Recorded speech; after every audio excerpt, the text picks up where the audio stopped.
doing my July reading wrap up. I read 13 books in the month of July. I'm honestly kind of surprised that I read that many because I was pretty busy. Overall, I would say this was a pretty good reading month. I had some 5-star books, which doesn't always happen, so that's exciting. Let's go ahead and start going through these. First up, I read Any Man by Amber Tamblyn. This is a very heavy book. If you don't know what it's about, it is about a female essayer. It's about a woman who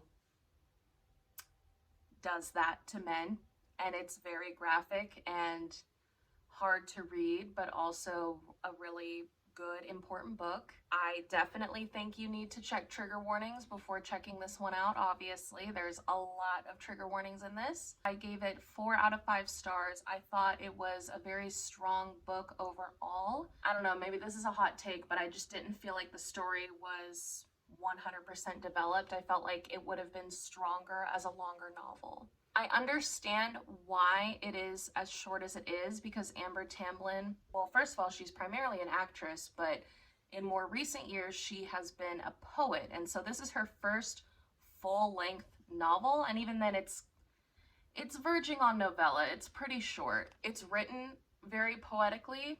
It makes sense that she is primarily a poet now.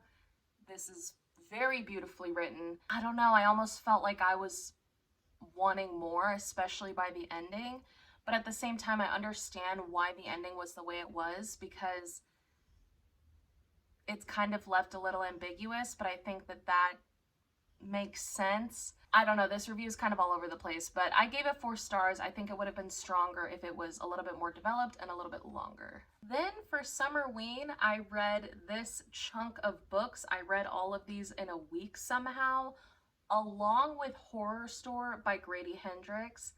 And I'm actually not going to go through these in this video. I know, I'm sorry, but I do give my ratings for these in that video. So check out my Summerween vlog if you're interested in the ratings. And if you don't want to watch the whole vlog, I rapid fire the ratings at the end of the vlog so you can just scroll to the end. Now we're going to hop on my Kindle because I have several books that I read from the library. Some of those were via audiobook, other ones were via Kindle library.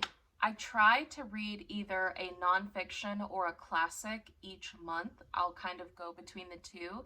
And this month I chose to read a nonfiction. And that is Hey Hun by Emily Lynn Paulson. And I gave this 5 freaking stars. I think sometimes it's kind of hard to rate nonfiction because, especially when it's a memoir, it's like, how do you rate someone's real life, you know? I gave this book 5 stars because I think the fact that this story was told deserves 5 stars. This is a nonfiction memoir from Emily Lynn Paulson about her experience in an MLM. And not only was she in an MLM, but she was in the top 0.5% of a huge MLM called Rejuvenate. And she talks about how horrible MLMs are, how unethical they are, how you should not participate in them. And this is coming from someone who had really huge success in an MLM. And even she's saying, don't do it. So the fact that she was brave enough to tell her story, the fact that she wrote a whole novel depicting her time from the time she was recruited into the MLM all the way through till she left, I think that that is a story that so many women need to hear because MLMs are so incredibly predatory, and so many people who talk out about MLMs have not been in one themselves. So getting this take from someone who had success in an MLM, I think is huge and could definitely positively affect the lives of so many women and deter people from joining or help women who are in it get out of it. Like, I just think that this is such an important book. So for that reason, it deserves 5 stars. I then revisited my loves and went back to the Addicted universe. This is the 6th book in the entire series, or if you're only reading the Addicted series and not the Calloway sisters,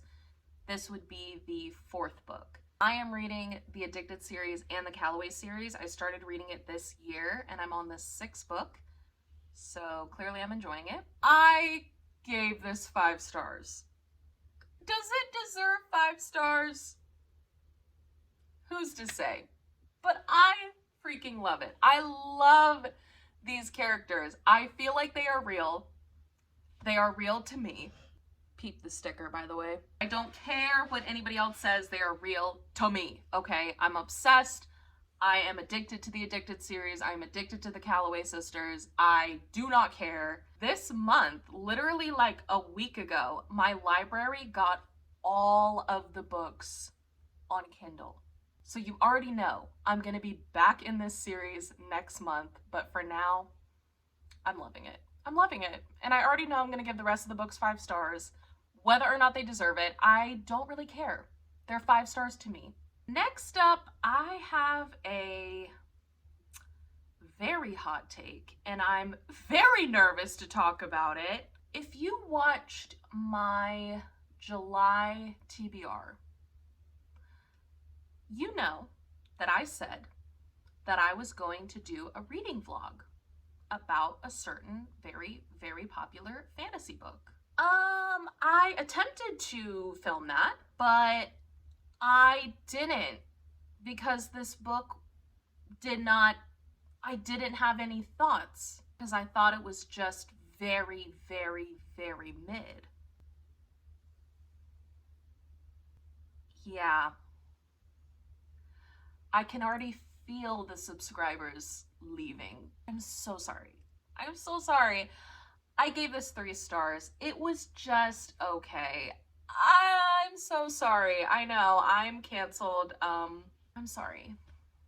It was 3 stars. I thought it was very just okay.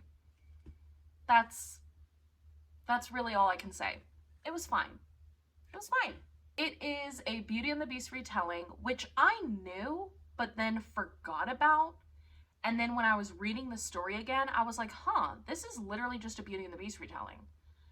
And then I remembered, wait a minute, I was already told that. Like, I have a friend who read these and also didn't really like them at all. I was talking to her about it because she is huge on fantasy. That's like one of the only genres she reads. And so I was like, do you recommend these? And she said, honestly, no. She was like, they're not that good. They're kind of boring. And I was like, okay. But also, I'm not really big on fantasy. She's huge into fantasy. Her and I have pretty much opposite book taste. So I was like, okay, if we have opposite book tastes and she didn't really like it, I might end up liking it because we almost never agree on books. I ended up agreeing with her though. This was just fine. I think she probably gave it an even lower rating than I did. And to be honest, 3 stars is probably generous. Like, I just thought it was fine. And everyone says that it doesn't get good until the 2nd book. So because I was trying to film this reading vlog, I was like, okay, let me go ahead and read the 2nd book, and maybe I can just make a vlog that's the 1st and 2nd book together, and hopefully the 2nd book will be a lot better, and that one will get me hooked on the series. I DNF'd it 30% of the way through.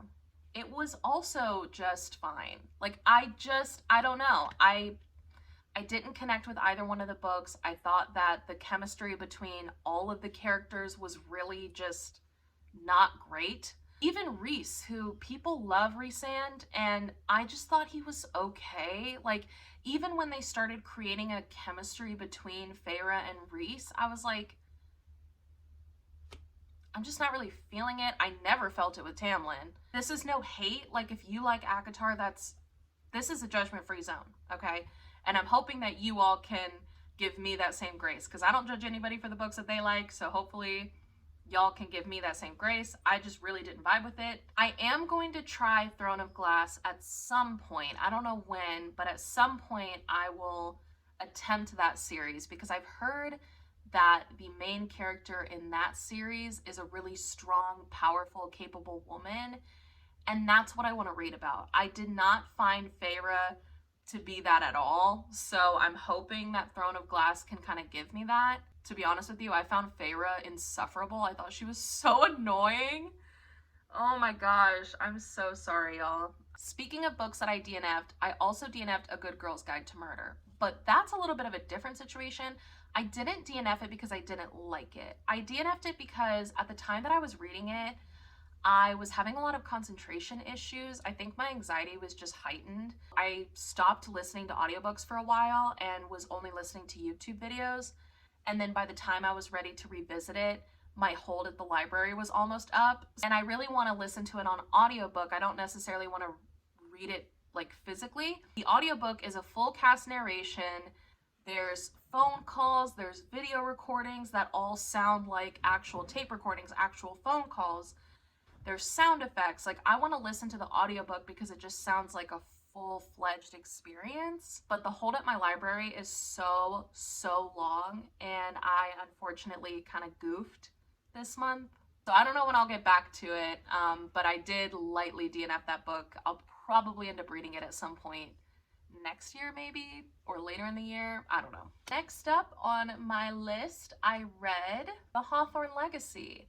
I initially read The Inheritance Games November of 2022, so that was almost a year ago, and then it took me a while to get to this book. I don't really know why. I think because the first book was so memorable that I didn't feel like I had to jump into this book. I didn't feel like, oh, I'm gonna forget things from the Inheritance Games if I don't immediately jump into this. So I kind of like gave myself time. Inheritance Games, I gave like 4 or 4.5 stars. I really enjoyed it. And then this one, I gave 3.5 stars. I still really enjoyed it. I thought it was good, but it wasn't like bingeable. It wasn't something that I felt like, oh my gosh, I can't wait to read this book. Like, I wasn't sitting at work going, I can't wait to go home and read this book. I think it took me like a week to read, which is kind of long for me. I usually binge books a lot faster than that unless I'm super busy. Yeah, it was good. It wasn't like amazing though, but I'm definitely still gonna read the third one. I just upgraded to the hardcovers. I have the whole series on hardcover now because I found a really good deal on them. Definitely worth reading if you're interested in the series, but it's probably gonna end up being the weakest of the series. Then on July 25th, I was at work doing my thing, and I get a notification on my phone saying a title that you pinged as notify me has become available. And I thought, I wonder what that is. It was Everyone Here Is Lying by Shari LaPena, which came out on July 25th. I somehow got extremely lucky and was able to get the audiobook the day it came out. I was wanting to read it physically, but the audiobook was available and the Kindle book was not. So I ended up just getting it on audio because I really wanted to read it the day that it came out. I did end up binging it. I probably finished it within like a 24-hour period, and I gave it 5 stars. This is another one though where I'm like, is it actually 5 stars or am I just biased? Like, I don't know. Shari LaPena puts something in these dang books, and I don't know what it is, but she put something in these books that just make them bingeable, man. Like, if I pick up a Shari LaPena book, 1, I know it's gonna be a good time. 2, I know I'm gonna not want to put it down. And 3, I know I'm gonna finish it within like a day. And that is exactly what this book gave. That's all I was asking this book to give, is just a good and wild time, and that is absolutely what this is. So I recommend it. I thought it was great. I know a lot of people are giving it closer to like 4 stars, but I still really enjoyed it. Still recommend it. I just love her. I just love what she gives. She does the job and she does it well. And that's all I'm really asking. I'm not asking for an award-winning book. I'm just asking to have a good old time, and that is what she gives every time. Last but certainly not least, I am reading 2 books right now. I am listening to Mary Jane on audiobook. If you don't know what this is about, this is a kind of like found family trope about a girl who goes to babysit for a family that is the complete opposite of her family, and through that she learns a lot of different life lessons, and it's kind of a coming of age story. It's all of that wrapped into one. And because I can never read just one book at a time, I am also physically reading I Who Have Never Known Men. If y'all saw my TBR video, you know that the fact that I'm reading this book is honestly a miracle. I don't know if anyone else does this, but when I know I'm gonna love a book, I sometimes will read it right away, but sometimes I do this thing where I won't read it. Like I put it off and put it off and put it off because I know that I'll never get that first time reading experience ever again. So I'm like pushing it off and saving it for another day. I don't know if that makes sense to anybody, but like that is absolutely what I was doing with this book. I knew that I was going to eat this up. So I was waiting and waiting and waiting. It is currently July 28th when I am recording this, so I have not finished either one of these books. However, I am 70% of the way through this one and about 40% of the way through this one, and this one's super short. So I know that I'm going to have them done by the end of the month, so I wanted to include them, but I don't actually have a rating for them yet. So sorry about that. If you check out my Goodreads or Storygraph sometime in August, I guess, I will have the ratings for these, but I haven't technically finished them yet. But they will be done before August 1st. All right, y'all, this is everything I read in the month of July, along with some library picks. If you enjoyed this, definitely stick around. I would love to have you. This is a judgment-free zone, so if you are interested in being a part of a book community that is judgment-free, read what you want, don't worry about what anyone else is saying. Also read as much as you want, because even though I read a stupid amount, it doesn't mean that you should or need to. Even if you read one book a year, that's still more than a majority of people, so congrats. But anyways, if you want to be a part of a judgment-free zone, this is the place to be, so definitely stick around. I would love to have you. And until next time, bye!